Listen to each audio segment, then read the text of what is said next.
What's up everybody and welcome back to another Dota 2 commentary. I will be getting back to you making more of those first impressions gameplay video very soon, including Arcworn, Winter Wyvern, and perhaps the Ember Spirit, but I'm not too sure how many more of those I will do because quite frankly we are running out of heroes to go through.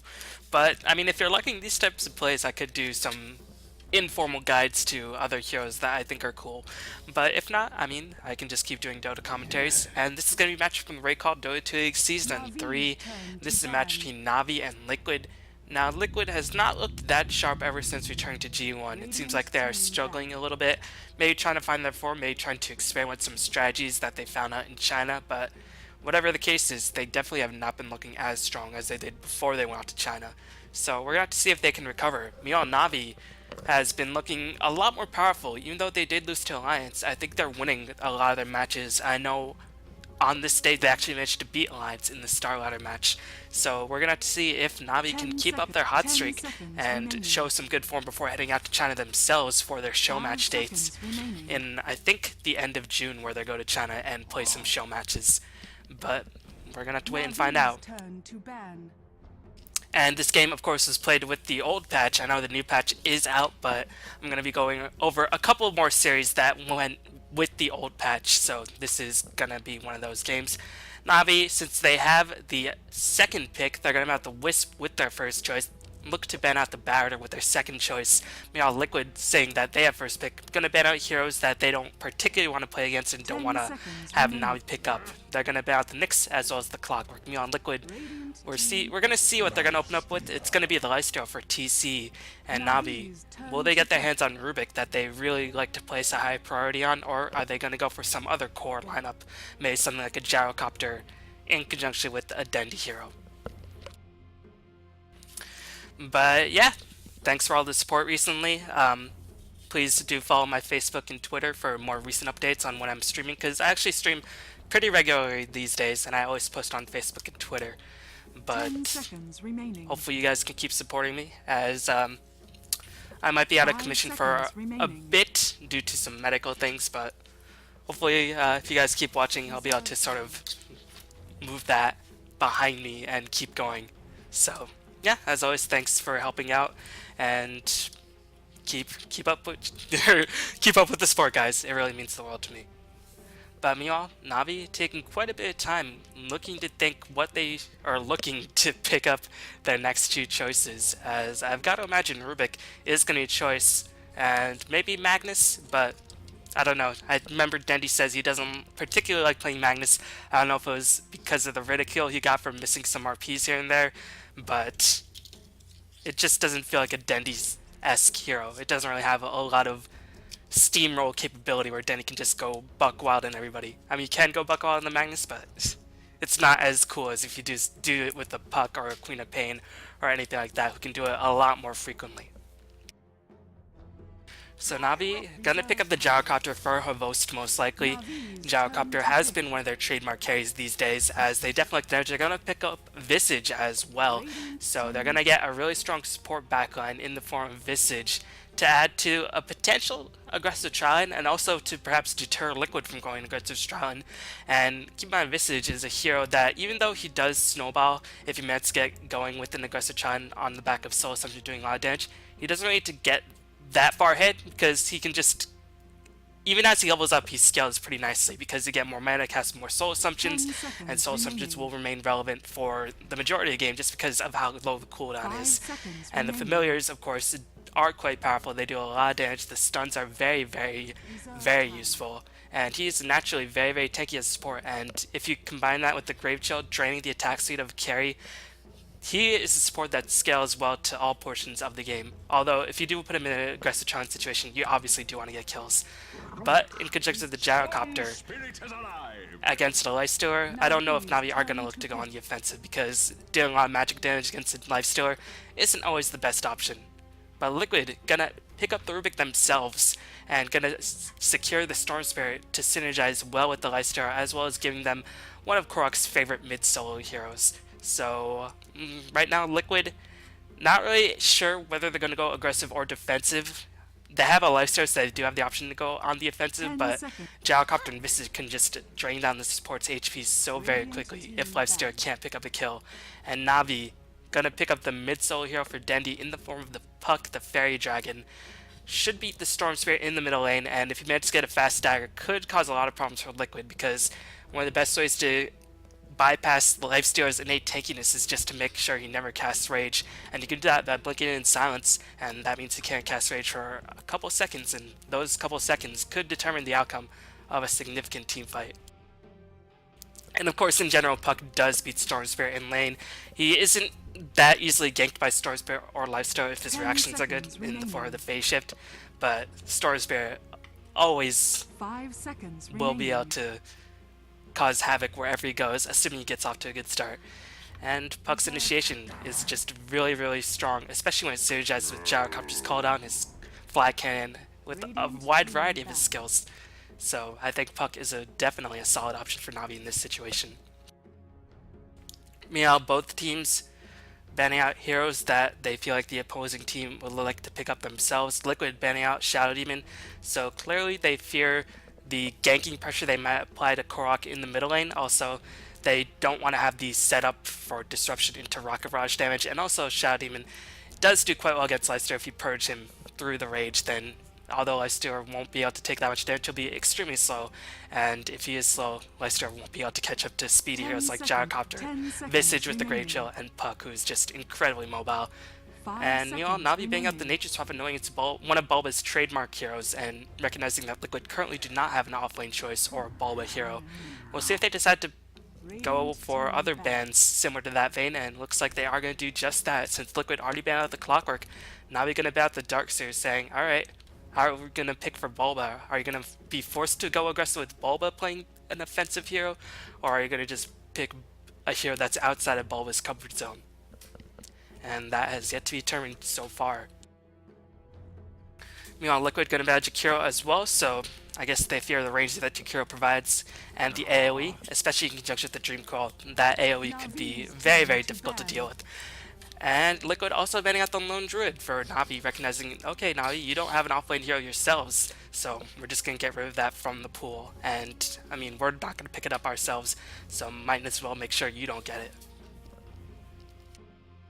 So Navi taking a while for their last ban. We'll see if they decide to ban out another offlane hero. I think they've already gotten rid of most of the suitable offlane heroes right now for Bulba, so they might look to ban out a jungler for Fluff. No, they're going to ban out Beastmaster, one of the very few offlane heroes who were left in the pool, but I guess Navi just want to make absolutely sure that Bulba didn't have any sort of reliable offlane heroes, so they're going to get rid of the Beastmaster.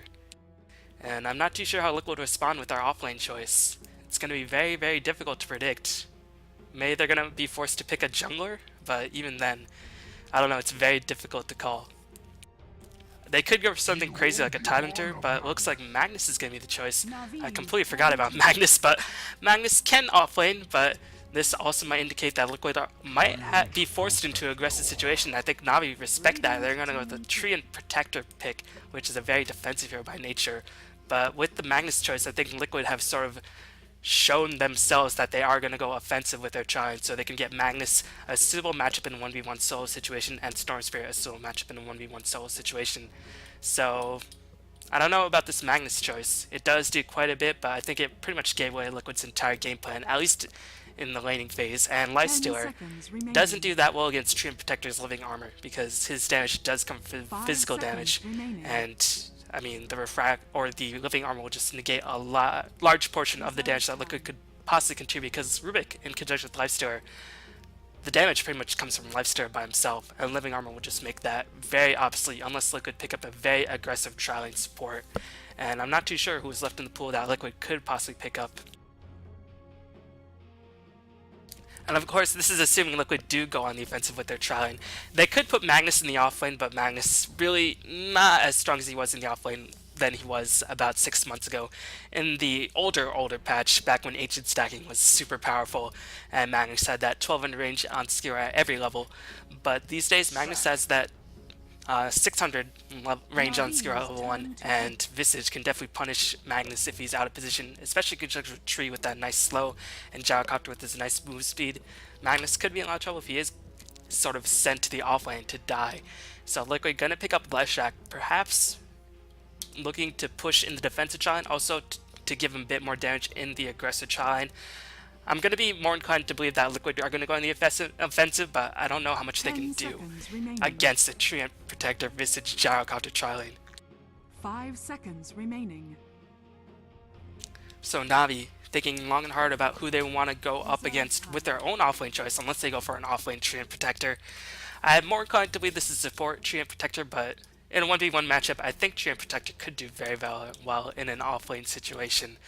Especially against Magnus, who really can't do too much in terms of harassing him back. With Treant Protector's incredibly high base damage, he can really just punish Magnus in terms of last hits in the early going before Magnus manages to get his bottle going and really harassing him down. But now he's going to pick up the Windrunner, so it is going to be a support Treant Protector, and Funnick is going to be piloting the offlane Windrunner. And so far, if these are the lanes, I'm inclined to believe that Navi should win all of them, because Windrunner does beat Magnus, because she has a very low base attack time of 1.5, she has range, she has good projectile animation, she has good projectile, she does a decent amount of damage, and she should be able to push Magnus back. Puck, I do believe, should be a Storm Spirit, although I don't imagine either hero can kill each other, and I don't think the offensive Liquid tri-lane can really do too much to Navi's defensive tri-lane.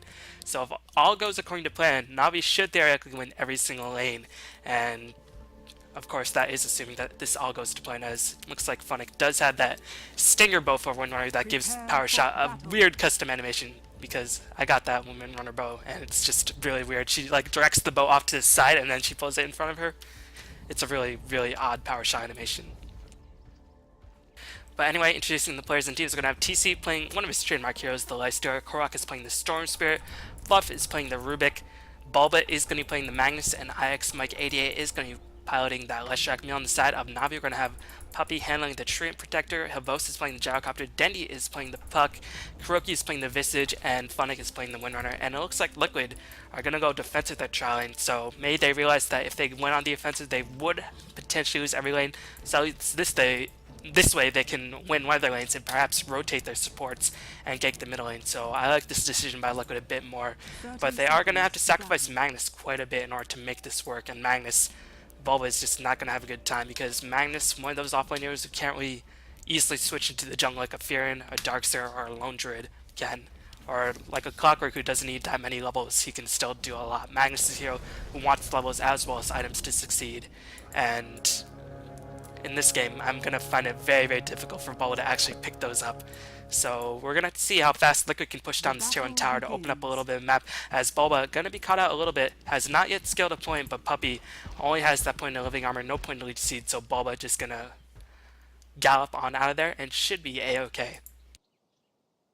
But yeah, it's going to be up to Liquid to really force the issue in terms of pushing that tower, otherwise Bulba will just be without experience in farm for quite a bit. If Liquid can push down tower very quickly, they might have to force a rotation by Navi supports in order to protect this tower, but once Winner does pick up a sufficient number of levels, she can pretty much keep a pushback by herself in the form of a multitude of power shots. So it's all about timing for Liquid, and we're going to see if they can actually utilize that timing to their advantage.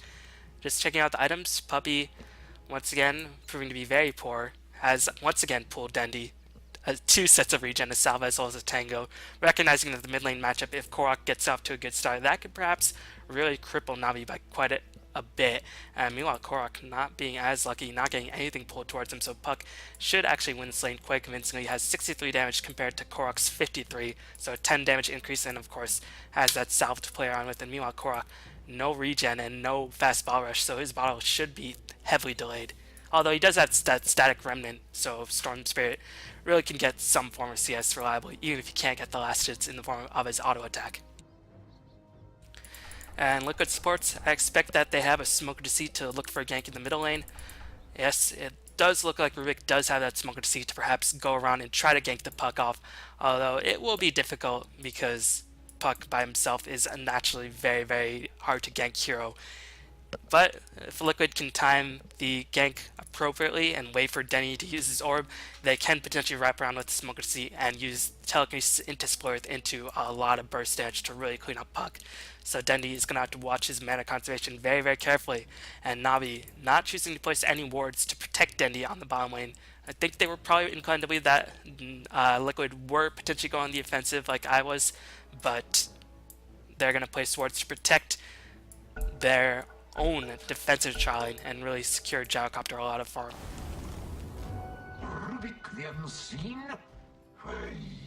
Meanwhile, Funnick getting the living armor placed on him, trying to discourage Fluff from getting a bit of harassment, but Fluff only with the invisibility, and unfortunately probably not able to make too much happen with this, as Ix Mike does have the rest of his items being shipped towards him, and you can see Liquid do have a reasonably solid control on this bottom lane. Meanwhile, Bulba, already ushered out of the lane, has 1 point to secure, did not use it, and already forced to use Salve. This is just not going to be a good lane for Bulba whatsoever.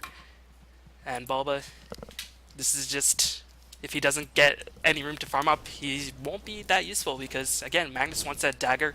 He wants to have those arcane boots so he can actually use all his spells in a team fight.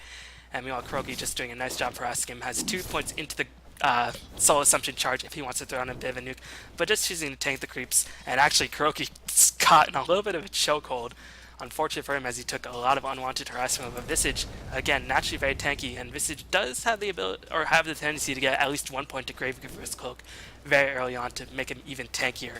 And Bulba just constantly being harassed. Nice observer ward by Navi, constantly keeping an eye out on Bulba, making sure he doesn't get into experience range. But good news for Bulba, he's been able to pick up some form of experience, and will be able to hit level 2. But now that Vost has scaled up that flag hand, it's going to be even more difficult. And Navi are starting to pull the creeps, so they're going to get experience. Meanwhile, Bulba just start to forced to stand and watch and maybe hope for a shockwave snipe here and there. Meanwhile, in the middle lane, it's going as I expected. Dendy with that extra regen and the increased range, able to keep ahead of Korok in terms of the experience chart. Is Bulba going to get Gravekeeper's Cloak thrown down on him? Kuroki, with that attack speed drain, can actually do so much harassment even without the Soul Assumption. And that Grave Shell just is a lot cheaper in terms of mana and can potentially do a lot more if there's not too much damage being thrown around. And you can see Bulba just not having fun whatsoever. Already forced to use Salve and 3 of his tangos. He's going to have to use his 4th tango, and he might be forced out of this lane entirely. And we'll see if that forces engagement on the bottom lane for Liquid to push tower. But meanwhile, Fluff actually went towards mid lane trying to disrupt Denny, but living armor just makes all ganks attempts so much more difficult against Puck, more so than they already are. And meanwhile, you can see Liquid pushing out the creepy a little bit. Maybe they want to go for a creep pull, or maybe they were intending to push down the tower, but Phonic has been able to receive some form of experience in this, and you will be able to get that level 2 power shot relatively soon. And we're going to see Fluff is not there for the rotation, so even though this does have the increased cast range on open wounds, it will be difficult to actually kill the Windrunner without Fluff there to get a reliable telekinesis off. Just because Windrun dodges all the physical attacks and just mitigates the majority of Lifesteal's damage. And you can see on the bottom lane, Tree and Protector wrapping around in the jungle, looking for a pickoff on Bulba, and Bulba, oh man, this is not going to be pretty, as he does have that point in Leech Seed. Bulba going to be forced to use a Skewer, but here comes the Leech Seed. Bulba going to take a huge chunk of damage, and Navi will pick up the first blood.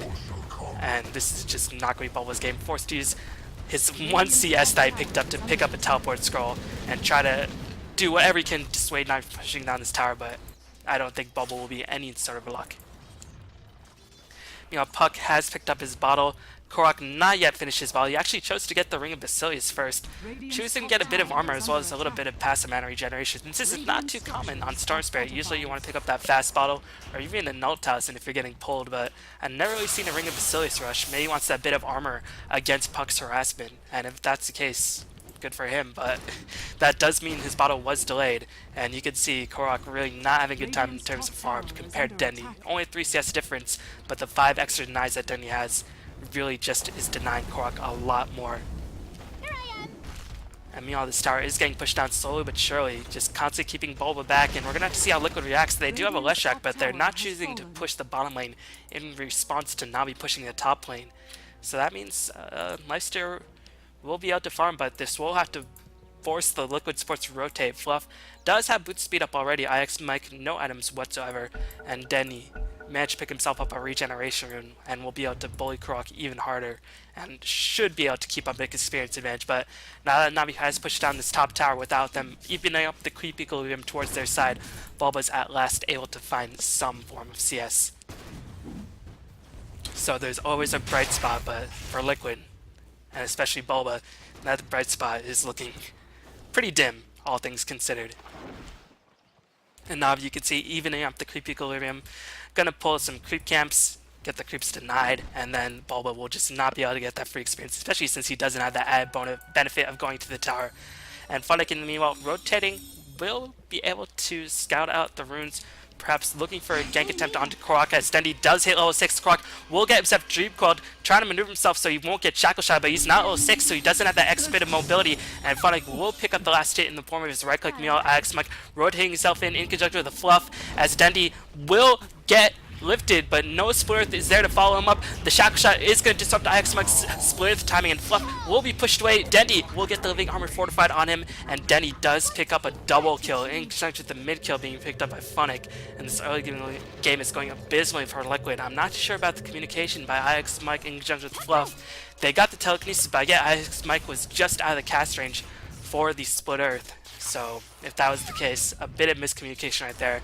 Dendy slowly level 7 as Korok almost level 6, perhaps anticipating he'd get level 6 out of that one CS, but if so, he was sorely mistaken. Now Korok in a lot of trouble, doesn't have that level 6 just yet. We're going to see Leech Seed going down to Korok.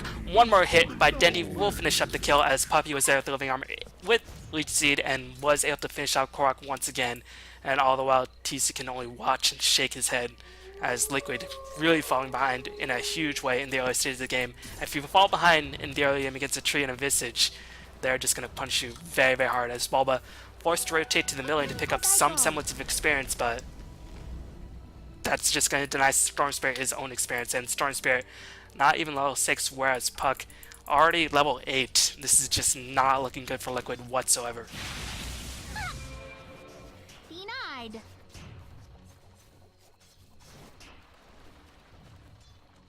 You know, Dendy holding out to 1,330 gold, as he has been able to pick up 3 kills and 1 assist.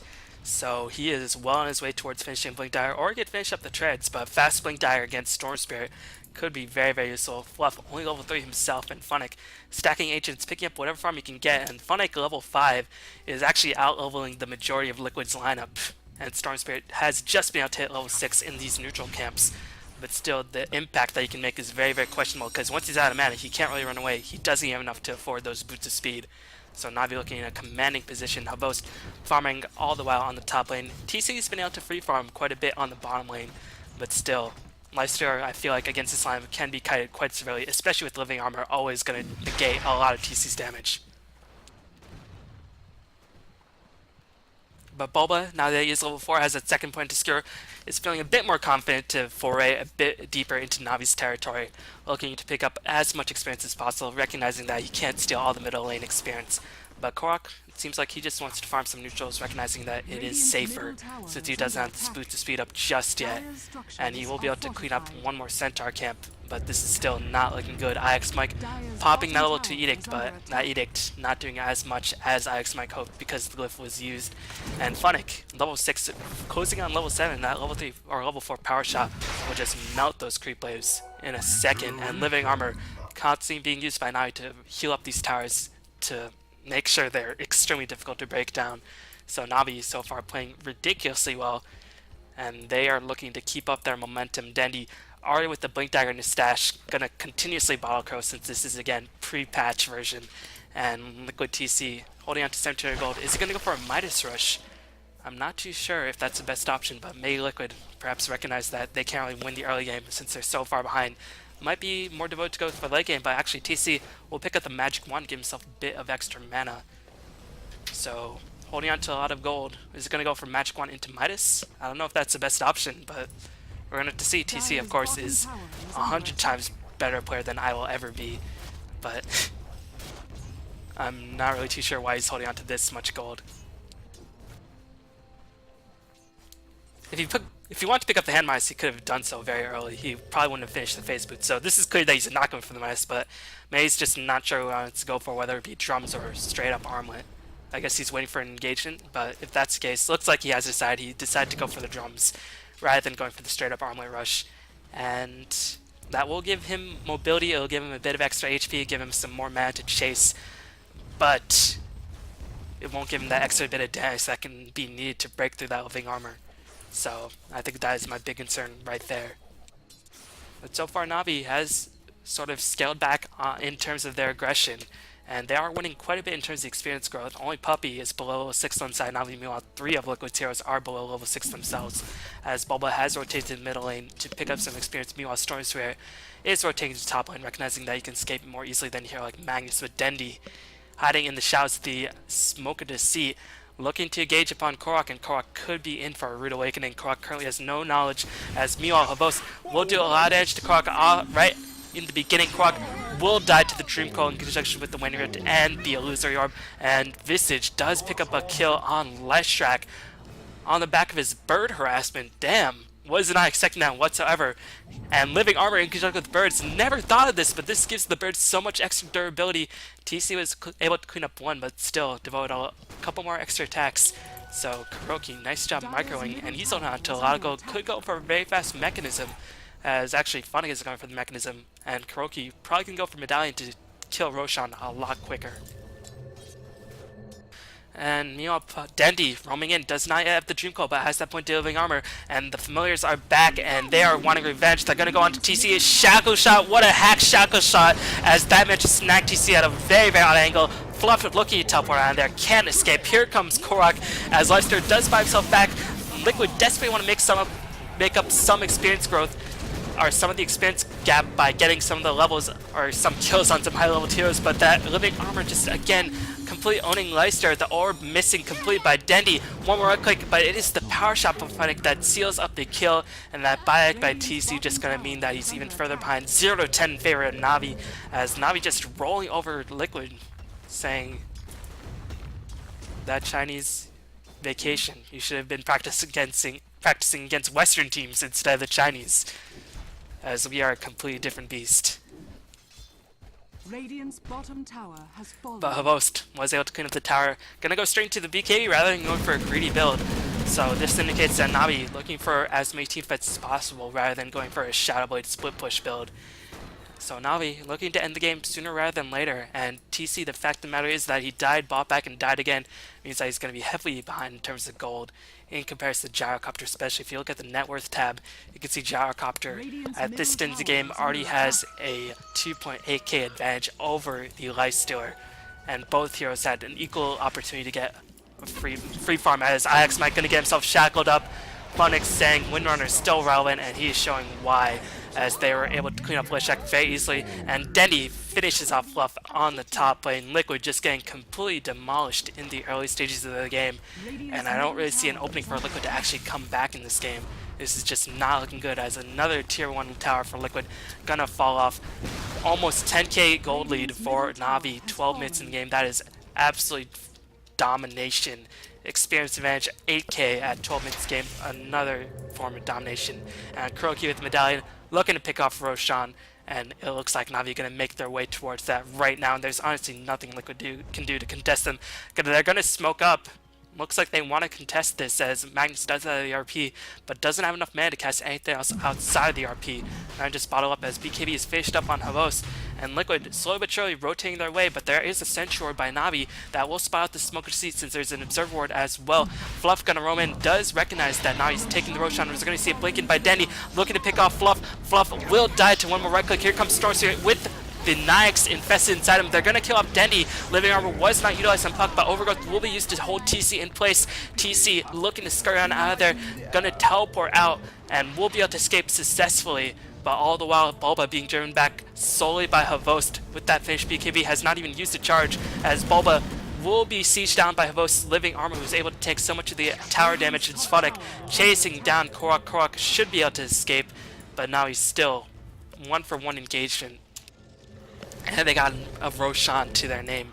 It's 1-14, and Liquid don't really have any openings. If Bulba maybe had a Blink Dagger, or if he had Arcane Boots so he can make his way towards the dagger, I'd say this be looking not as complete one-sided, but with without any sort of items up on Bulba. I don't really see an opening for Liquid to get themselves back in the game without that critical RP positioning. Because if Bulba just walks in, he really can't catch Navi out because Navi's lineup is incredibly mobile. And again, the gap in terms of experience as well as gold is absolutely phenomenal. The levels, Puck is almost tripling up IX Mike at this point. This is just utter domination. Puppy is the only one who's hurting in terms of experience, but he's doing his job. He's casting level armor. He's making sure his heroes never die. And he failed if that was the case, since Dendy actually did die. But still, this is just looking incredibly good for Navi as Dendy with the haste turn, just gonna spot out TC saying, "What's up, homie?" And TC is just like, "Get the fuck out, man. I don't want to see you at this moment." And Dendy decides to turn his attentions onto Bulba. And Bulba picked up a magic wand, but Denny gonna pop the haste rune, looking to go on the offensive. Will spot out IX Mike, a two-man silence orb, coil, fluff being held in place. One more right click will finish off the Rubik as open wounds will be used. RP was dodged by Dendy. Bulba with a bit of a misplay. Dendy getting healed up by the Lingar. The shockwave will be used to finish him up as Dendy just going in a bit too far. Clearly playing with Liquid.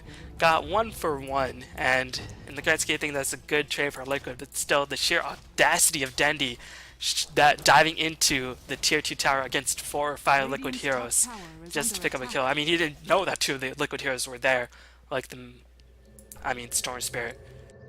And oh no, TC being held in place by Shackle Shot, Overgrowth being used, but of course Rage can dispel that. And Havos gonna charge in with the call. I'm gonna wait for the Rage time to decrease. Gonna get 1 hit of that call down on Shackle Shot, not latching onto IX Mike. Telekinesis will be used by Havos, just gonna pop his VKB. Gonna go back on the offensive. Dendy, or no, that wasn't Dendy, that was actually the loser orb stole by the Rubik. Gonna be used to escape.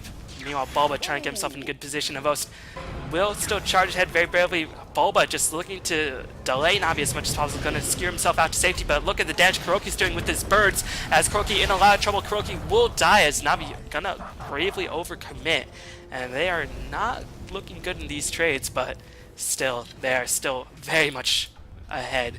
And you can see Kuroki actually with a point booster. TC with a bit of a frustration open wounds up onto a familiar.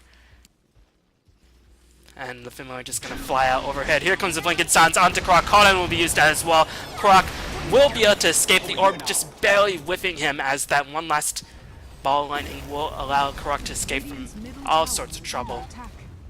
But Navi will be able to usher Liquid away, looking to secure themselves the tier 2 tower. And they're going to use their superior item and level advantage to just take this tower, as Mechanism has been fished on Funnick. Puppy not too much, only with Arcane Boots. Meanwhile, Havost has finished his helm with a Dominator. Danny picked up a Ghost Scepter to allow him to escape from Nyx a bit more. Kuroki gonna go for the Aghanim Scepter, so Navi not fucking around with Dagon Rushes or anything like that, just looking to end the game. They know the potential of the comeback with the Manix and a Storm Spirit and a Lifestealer, so they're just looking to seal the deal most likely. And meanwhile, TC trying to make his way slowly but surely towards Armlet. Korok has just been kept down so hard. 1-3-1, just not having a good game at all. IX Mike, Boots, and a War. That's pretty much all you can hope for IX Mike at this point, as Liquid might be able to secure themselves the first tower, as armor will be used to fortify up that tower in conjunction with the Glyph. As Navi, can they actually kill the bottom tower and defend the middle tower at the same time? Their heroes are rotating in position, as the Familiars in conjunction with the Puck will be there, and the Wildkin, or Wild Wing, being converted by the gyrocopter will be used to scare Liquid away. Gonna summon Tornado right in front of TC's face, as Navi gonna clean up that bottom tier 2 tower. And Funnick, in conjunction with the Post, gonna rotate themselves in, trying to perhaps get a couple more pickoffs and end the game for Navi. But if Bulba can land a clutch RP, I think Liquid do have the damage output to kill 1 or 2 of Navi's heroes. And that might be all that Liquid needs to get themselves not back in the game, but some sort of confidence. As Splurth will land on Vost, his agent's going to time out relatively soon, as the Lifestealer Bomb in conjunction with Storm Spirit will be used. TC going to charge in very, very bravely. The Overgrowth going to hold TC in place. The Vost will be able to get Mechanism up, going to drop the call, not using his BKB, going to wait for his agent's timeout, but it doesn't even need to be timed out because the immense amount of AoE damage being pumped out by Navi is just too much for Liquid to handle. Dendy with the double Dendron. One more right click will finish off Fluff and Stuff. And GG well played is called by Liquid. Navi steamrolling the Americans who went to China, just showing them that we are just on another level in this game at the very least. And Navi looking to continue up their recent hot streak after beating Lions in the Star Ladder tournament, even though they lost to Lions in the Raidcall D2L League, just taking it to Liquid in this game. And Liquid forced a good game out, and what went wrong? It was the drafts. The drafts just were not good because the lanes just didn't really have a good setup for Liquid. I felt like Navi completely outdrafted Liquid. The lanes were just not in place whatsoever. And also the item decision by Coactive to get a fast ring Basilius, I don't think helped matters, but I don't think that was definitely the straw that broke the camel's back. It was just the huge lead that Navi got onto was not able to be stopped on the back of Navi's superior drafting. And Navi just played that game pretty much as well as you could hope. Only Dendi dove in a bit too aggressively. But we're going to have to see if Liquid can make some adjustments going into Game 2, as Navi going to take a 1-0 series advantage and look to take the series in the next game. So thank you for watching, and I'll see you all next time very, very soon. Peace.